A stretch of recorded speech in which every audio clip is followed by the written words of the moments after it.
Okay, y'all, this is an age. I'm back with another video. It's been so long since I've recorded a video. Um, yeah, it's been a minute. I'm gonna be stretching while I'm talking, so that's that on that. Making sure the camera angle is where it should be at. Okay, I hope y'all can see me and hear me. You know, if not, it's going up anyway. Who cares? But it's been a minute since I last recorded anything.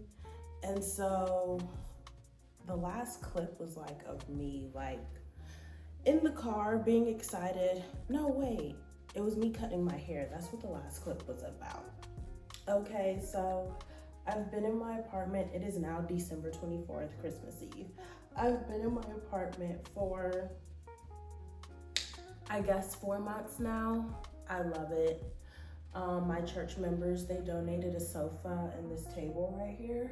And that's really all the furniture that I have outside of my bed, which is perfect for me because when you downsize, I really realized how much I was living in excess and just how much I didn't need all that stuff.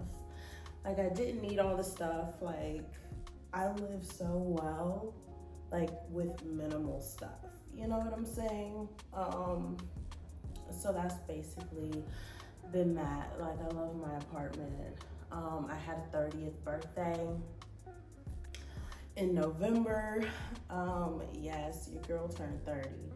It was a great birthday, not gonna cap. I didn't go back home to Texas or anything. I just stayed in the city that I moved to, which, I moved to Oklahoma. I don't wanna say which city, because that just feels, I don't know, dangerous to put on the internet, even though I ain't nobody to nobody, but I'm somebody to me, okay? So I'm not putting that out there, but so it's moved to Oklahoma and I've just been loving it. But I didn't go back for my 30th birthday. One, because I didn't feel like driving on my only off day, which was my birthday, was my only off day. Anyway, that felt good to just enjoy my birthday on my own, which is something I don't do a lot. So I really enjoyed that. So then enjoyed my birthday. I am also kind of going through the emotions of being single again. I moved to Oklahoma to be closer to my boyfriend, and 2 months after I got here, he just ghosted me and stopped talking to me. And it's been really difficult getting through those emotions. Yeah, it's been very difficult getting through those emotions, asking God, why did this happen, the way it happened, and all that. And I've just honestly been trusting God through the whole process, because who else am I gonna trust? So I've been trusting God through the whole process, and it's my mind is going blank because there's so much I want to say, but I don't even know how to say it. But yeah, I've been trusting God through the whole process.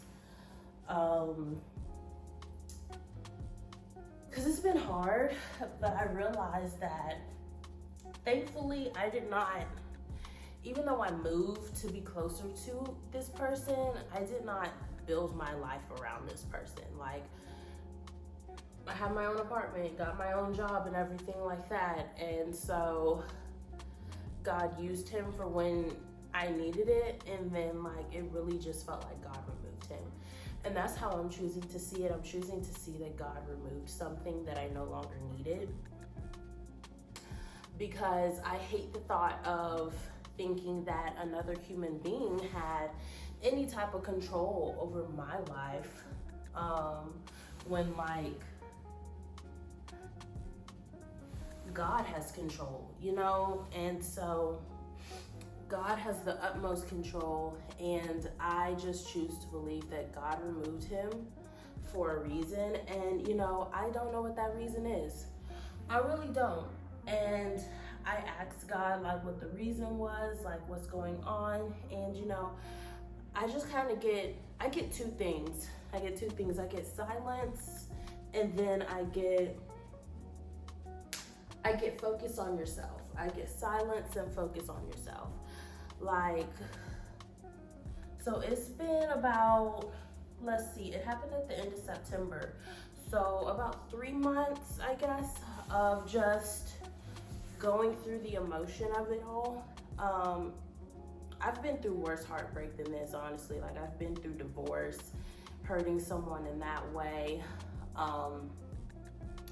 And I've been through a lot of heartbreak before. So it's like this one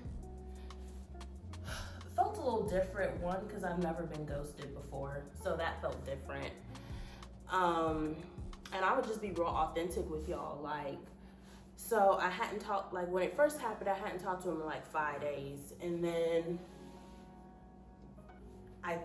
because we used to go to church together, so I called his mom and was like, yo, what's going on? And so eventually, like 2 days later, like a day later, he texted me back. It was like, he's going on some spiritual journey or whatever. And at the time, I believed it. But then, like, as time started to set in, things started to set in, I stopped believing that.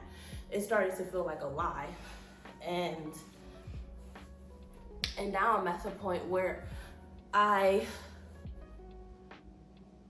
at a 50-50 battlefield in myself, really. 50% wants to have this person back, while the other 50% is like, I don't want this person back, because I know the person that God has for me would never do that crap. And so I'm just kind of going through the emotions of that, because it is difficult.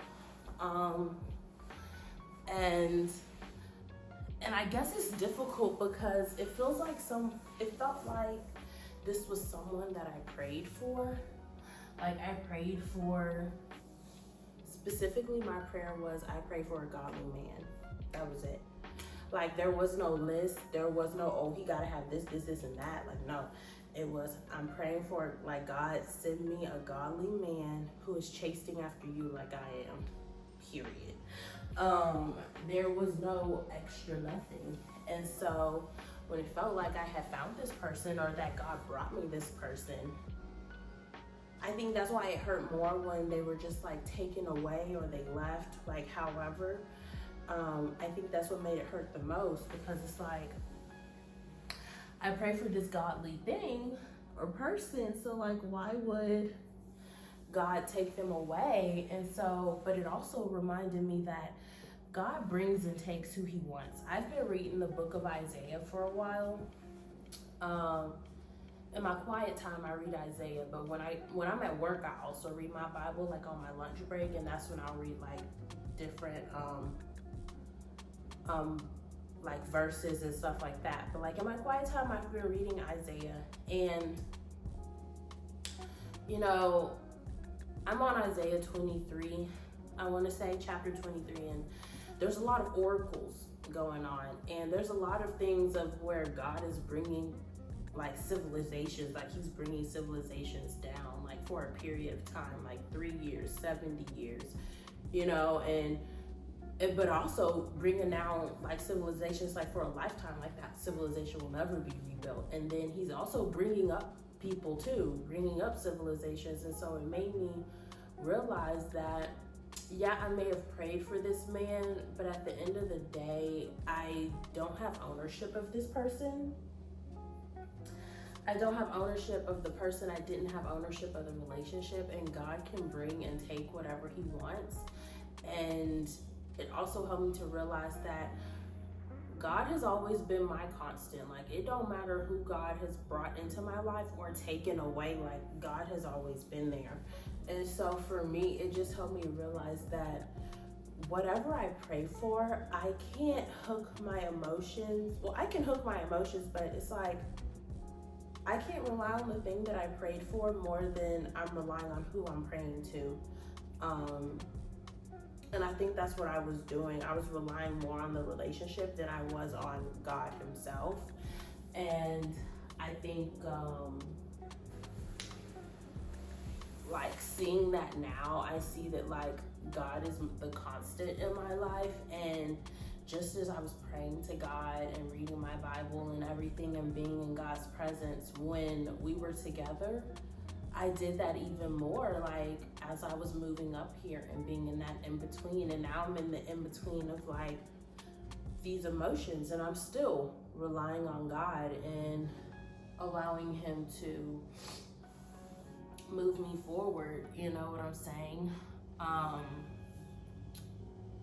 And I've just really been, because when everything like first went down, like I was looking for answers like crazy. Like I was asking God questions, like bawling my eyes out because my heart just hurt so bad. And, you know, and this is the thing that I love about God, is that he was never, even though I was asking the same question in different ways sometimes, like over and over again, he was never abrasive with me. He never got angry with me. He would just always answer the question in the most gentle way possible. And he was using the people that loved me to answer my question in like a very gentle, but yet like also straightforward kind of way, you know? And I kept hearing over and over again, focus on yourself, focus on where God wants you to be. And so that's what I've been doing. Now, I'll preface this by saying, focusing on yourself and focusing on God is not like oh, the pain is gone now. Like, no, my heart still hurts, to be real with you. Like, focusing on myself does not take away any pain. Focusing on myself does not make time move faster.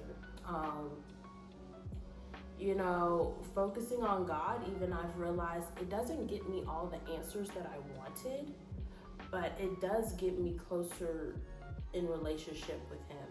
And I think that's what is the goal. Because I still ask him questions about it sometimes, and he'll just kind of be silent on it.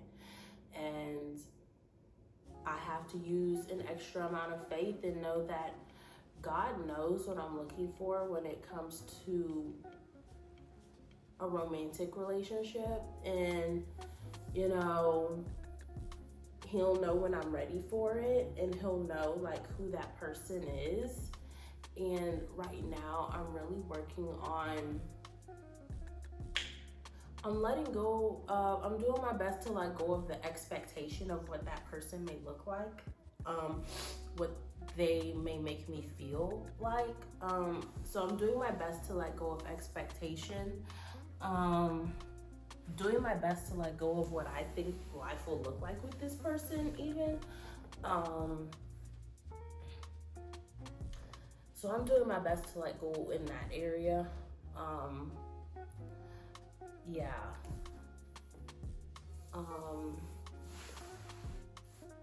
But it's been difficult, and that's been one of the things that I've just been like doing my best to like get through. And so, yeah, and one of the ways that I've been doing my best to like focus on myself is that like in my recovery, I'm 9 months clean.